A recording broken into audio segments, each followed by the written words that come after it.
Hello and welcome back to HardReset.Info. In this video, I will show you default behavior of the custom button on DJI Osmo Pocket 4. Let's begin.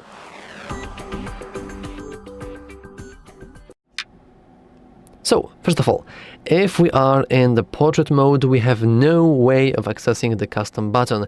It is only accessed after you switch the camera to landscape mode and also 4K resolution, like this.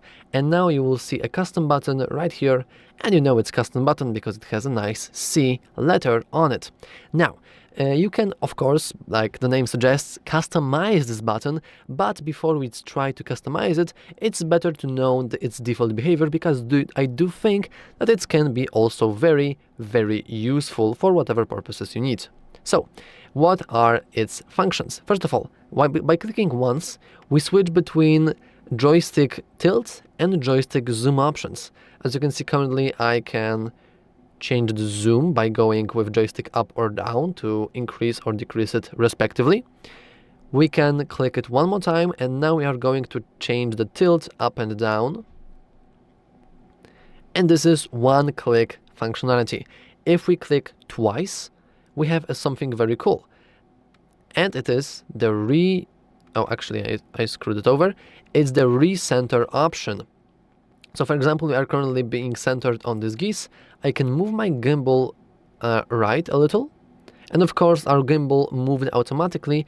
But if I want to forcefully make it look at certain things, I can now click twice, and it just recenters rapidly, which is very nice functionality. And last one is actually locking our gimbal in place completely by pressing thrice. So we can do this, and as you can see, I have a little icon on my gimbal here. I don't think it can. No, it's not visible on the recording, unfortunately.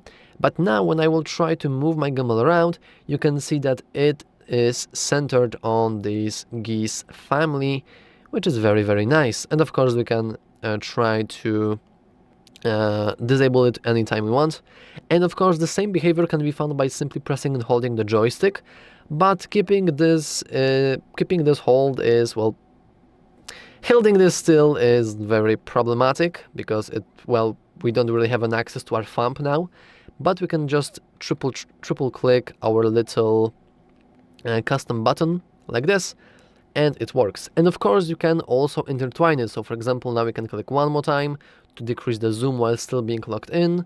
And we can, for example, click 2 times while it is locked to change our subject, and it still is locked. It's very useful, and I actually don't think I would really personally remap the custom button to any different functions. But if you're interested in that, you can always go down into the settings, locate the C, and in here we have the ability to customize the single, double, and triple press. But one more time, I do think that the default options for that are very, very useful anyways. And yeah, that's all for this video. If you found it useful, make sure to leave a like, subscribe, and as always, thanks for watching. See you next time!